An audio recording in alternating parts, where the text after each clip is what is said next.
Assalamualaikum dan selamat pagi semua. Okey, hari ini kita akan masuk bab yang kedua untuk tingkatan 5 iaitu pengiklanan. Okey, kita akan belajar apakah maksud pengiklanan, kepentingannya, kemudian kaedah-kaedah pengiklanan.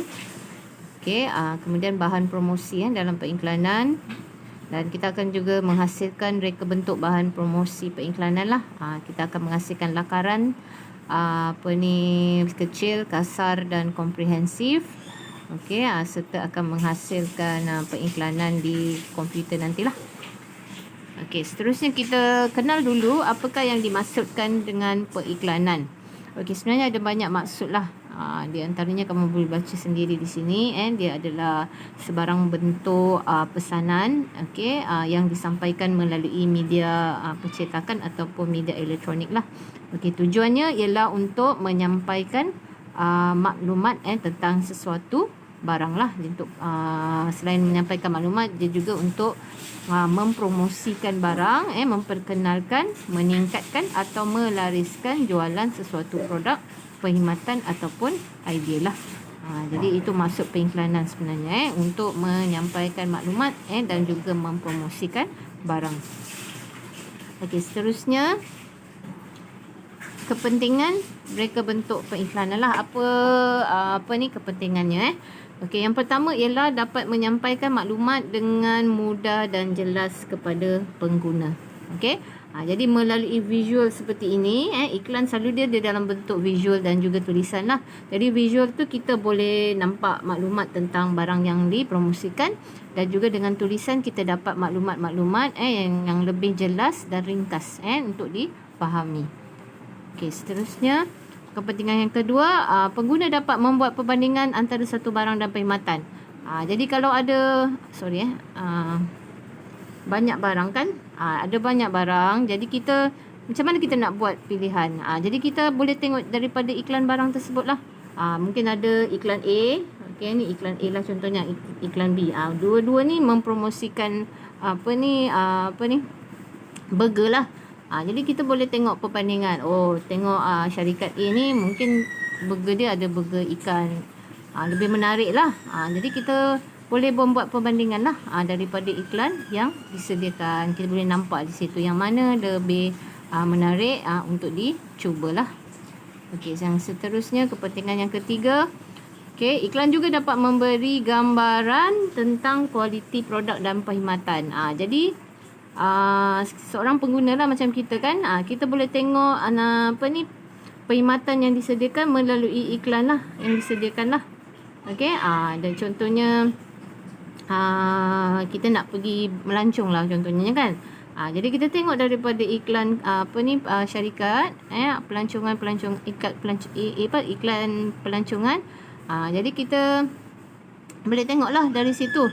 Kalau iklannya macam cantik kan, tersusun, seragam, warna yang menarik, tema yang menarik, mungkin kualiti produk yang ditawarkan juga turut menarik. Kalau iklan yang biasa-biasa, yang cokia kan, jadi mungkin kualiti perkhidmatan yang disediakan pun tak bagus lah. Jadi iklan tu memainkan peranan penting, dan ada di antara peniaga juga turut melaburkan duit yang banyak lah untuk menghasilkan iklan yang cantik dan berkualiti, supaya barang yang mereka promosikan tu orang pengguna pilih lah. Jadi itu antara kepentingan iklan lah. Okey, seterusnya kepentingan yang ketiga lah, iaitu dapat mempengaruhi, memberi daya tarikan dan mudah diingati oleh pengguna. Jadi macam cikgu terangkan tadi lah, iklan dia ada visual dan juga ada teks kan. Jadi gabungan visual yang menarik, dia ada tema-tema, dia dapat memberikan mood yang berbeza lah kepada pelanggan. Jadi pelanggan akan mungkin akan suka lah, mungkin pelanggan akan tidak suka. Jadi seorang pereka grafik dia perlu pandai lah memainkan, menghasilkan iklan yang ada tema, ada penggunaan warna yang menarik untuk menjelaskan mood tentang iklan tersebut lah. Jadi iklan ni memang dapat mempengaruhi lah, dapat memberi daya tarikan dan mudah diingati oleh pengguna. Okey, seterusnya kepentingan yang terakhir iaitu dapat memudahkan pengguna untuk mengakses maklumat produk dan perkhidmatan. Dan iklan lebih dekat kepada pengguna. Jadi kamu boleh tengok iklan ni di mana-mana sahaja. Okey, contoh yang daripada gambar kamu boleh tengok di jalan raya, di papan-papan tanda jalan raya. Jadi kamu boleh akses maklumat tentang sesuatu barang tu melalui iklan-iklan yang dipamerkan di mana-mana sajalah. Tak semestinya di jalan raya. Kalau kamu buka radio ataupun TV, kamu boleh nak tengok di TV lah. Jadi dia senang untuk kamu capai, untuk pengguna capai. Jadi itu iklan lah, kita boleh dapat maklumat tentang sesuatu barang di mana-mana sahaja. Okey, seterusnya perbezaan kaedah pengiklanan. Okey, ada dua jenis kaedah pengiklanan. Yang pertama ialah media cetak. Okey, media cetak ni ialah yang bercetak lah, yang print out lah.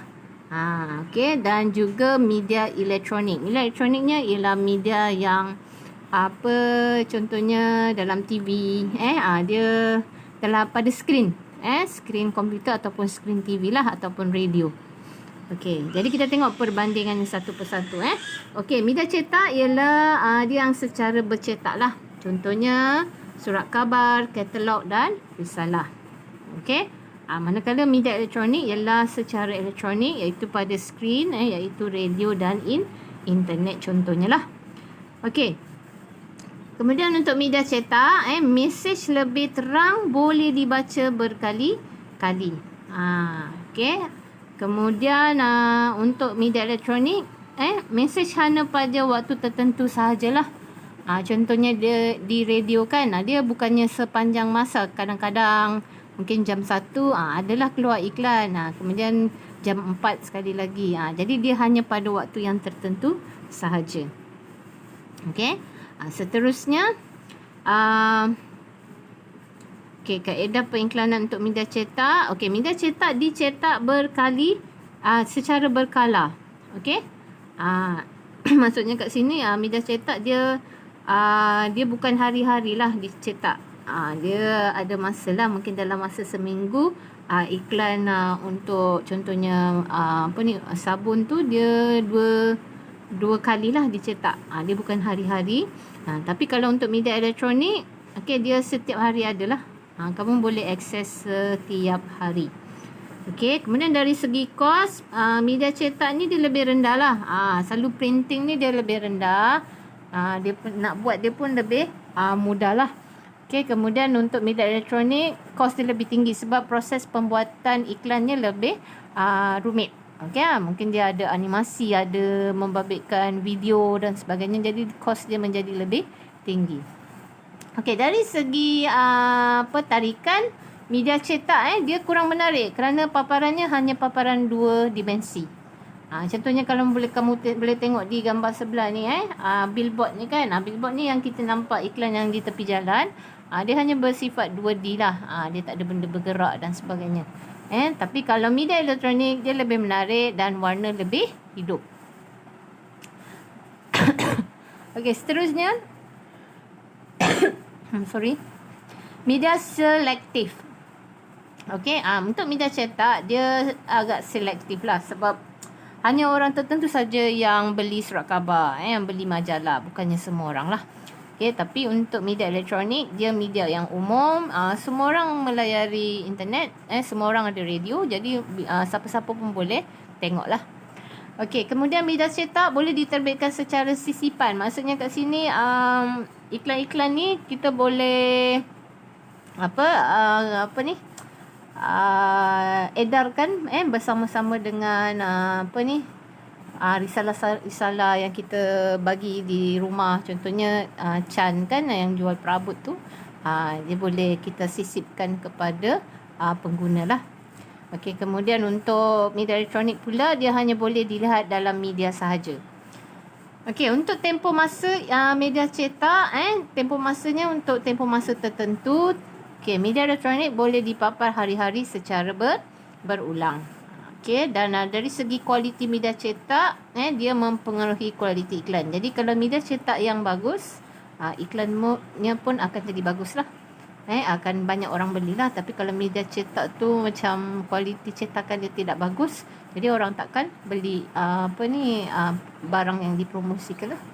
Okey, dan untuk media elektronik, kualiti paparan audio mempengaruhi kualiti iklan. Paparan dalam internet lah, dan untuk audio dalam radio, dia itu yang akan mempengaruhi kualiti iklan. Okey, seterusnya. Okey, bentuk-bentuk bahan promosi periklanan. Jadi ada banyak macam-macam jenis bentuk periklanan. Kamu boleh tengok kat sini. Yang pertama ialah banner. Okey, banner ni yang biasa kita nampak lah. Okey, dia ada dua lah untuk bahan cetakan. Yang ini biasa kalau nampak kalau ada promosi-promosi di kedai, jualan murah, ataupun banner jualan-jualan di bazar Ramadan, burger ke, jual burger ke, apa ke. Kemudian untuk orang kahwin, ini semua adalah banner lah. Banner ni dia dalam bentuk panjang begini. Dan juga banner dalam internet pun kita ada banner juga. Tapi banner untuk internet ni dia dalam skrin komputer lah. Dan untuk bercetak yang macam kamu nampak digantung di mana-mana sajalah. Itu banner. Okey, kemudian jenis yang kedua, banting. Dia sebenarnya ada perbezaan antara banner dengan banting. Okey, banner ni dia memanjang lah, melintang. Dan banting ni dia menegak. Dia jenis tegak begini. Dia lebih kecil sedikit lah. Jadi dia bukan bunting, banting. Okey, banner dan banting ni dua benda yang berlainan. Walaupun dua-duanya digantung lah. Okey, kemudian flyers. Bentuk yang ketiga, flyers. Okey, flyers ni ialah risalah-risalah lah. Selalu dia ada macam-macam jenis flyers. Bentuk flyers ni ada yang lipat 3, ada yang berlipat 2. Okey, ada yang sekeping saja. Dan macam-macam jenis lagi lah. Okey, biasa ni dia untuk mempromosikan barang-barang, contohnya perabot, barang-barang kosmetik, Avon, Amway, dia banyak menggunakan flyers lah ataupun risalah. Okey, kemudian poster dan papan tanda. Okey, poster dan papan tanda ni dia berbeza sedikit. Okey, sebabnya poster dan papan tanda, kalau untuk papan tanda kamu boleh tengok dalam gambar raja yang pertama ni lah. Selalunya kita nampak di tepi-tepi jalan, okey, ataupun di bangunan-bangunan, ataupun di bahagian kenderaan publik lah, kenderaan awam lah. Ini tujuannya untuk mempromosikan barang-barang dan perkhidmatan. Okey, dan juga kita ada iklan internet. Iklan internet ni kamu boleh tengok di skrin komputer kamu lah, skrin komputer ataupun skrin laptop kamu ataupun handphone kamu. Okey, ciri-ciri periklanan yang baik. Okey, ada beberapa ciri yang kamu perlu tahu. Yang pertama ialah jelas. Okey, maklumat yang disampaikan untuk promosi barang ataupun perkhidmatan mesti jelas. Okey, kemudian penggunaan media yang tepat, sama ada kamu nak guna media cetak ataupun media elektronik. Okey. Kamu kena tentukanlah ikut kesesuaian. Okey, kemudian iklan yang dihasilkan mesti kreatif. Mesti lain daripada yang lain supaya pengguna mudah ingat iklan yang kamu hasilkan lah. Kemudian iklan mesti ringkas dan padat. Mesti simple saja tapi dia padat dengan informasi. Okey, kemudian penggunaan ruang putih. Dalam iklan selalunya dia tak perlu serabut. Okey, dia mesti ada ruang putih. Tujuan ruang putih ni untuk memberi kelegaan mata lah. Contohnya selalu ruang putih ni digunakan dalam media bercetak lah, dan surat khabar, risalah. Dia mesti ada ruang putih supaya kita tidak nampak serabut. Okey. Kemudian skema warna yang menarik. Penggunaan skema warna pun penting. Dia mempengaruhi mood iklan tersebut. Okey. Kemudian memberi impak. Iklan yang dihasilkan mesti memberi kesan yang mendalam lah. Okey, kepada pengguna. Okey, kemudian tipografi yang mudah. Tipografi ni ialah tulisan. Jadi tulisan mesti mudah dan ringkas, mudah difahami. Mesti nampaklah apa yang cuba disampaikan. Okey, dari jauh orang boleh nampak. Okey, dan juga penggunaan grafik yang menarik. Itu pentinglah. Kalau kamu tak gunakan grafik yang sesuai, contohnya kamu nak promosi kereta, tapi grafik yang kamu letak dalam iklan kamu bukan gambar kereta. Jadi macam mana kamu nak jual kereta? Jadi itu antara ciri-ciri kepentingan, ciri-ciri periklanan yang baik lah. Alright. Okey, langkah-langkah pengisian periklanan. Okey, jadi yang pertama kamu kena buat kajian lapangan lah. Kamu kena buat sedikit research. Okey, barang apa yang kamu nak promosikan. Okey, dan seterusnya macam biasalah. Kamu kena hasilkan 3 lakaran, iaitu lakaran kecil, lakaran kasar dan lakaran komprehensif. Dan untuk tema yang dicontoh ni ialah tema menghasilkan poster lah. Okey, poster untuk promosi barangan yang kamu nak promote lah. Jadi contoh kat sini untuk mempromosikan kedai roti. Jadi dia menghasilkan poster lah. Okey, jadi macam biasa proses dia sama, melakar bahan promosi dengan mengaplikasikan proses pengolahan idea yang telah dipelajari. Kena hasilkan 3 lakaran. Okey, kemudian langkah yang seterusnya, okey, mengenal pasti perisian grafik yang sesuai lah untuk digunakan. Okey, ada 3 ataupun lebih perisian grafik, ikut kesesuaian kamu lah. Kamu boleh gunakan Photoshop untuk hasilkan grafik, AI untuk hasilkan logo untuk risalah kamu, dan InDesign tu untuk menghasilkan risalah kamu lah. Jadi mesti ada gabungan. Dia tak boleh guna satu software. Kamu kena gunakan antara gabungan-gabungan software lah. Okey, kemudian langkah yang ketiga, menetapkan saiz, mode dan resolusi bagi reka bentuk periklanan. Okey, kemudian mengimport logo yang telah dihasilkan. Tu pentingnya kamu kena hasilkan logo terlebih dahulu. Sebab tanpa logo kita tak boleh teruskan buat model yang kedua. Okey, kemudian langkah yang seterusnya, mengisipkan imej yang sesuai dengan produk. Okey, yang keenam, memasukkan teks yang sesuai. Yang ketujuh, menambah elemen rekaan yang lain. Dan yang ke-8, menetapkan imej dan teks yang sesuai dengan fungsi teks tersebut. Okey. Yang ke-9, memberi kesan khas pada teks dan imej. Okey, dan yang ke-10, menyimpan hasil karya yang telah dihasilkan menggunakan format file yang sesuai. Jadi ini contoh risalah ataupun poster yang dihasilkan lah. Jadi dalam poster ni mesti ada logo.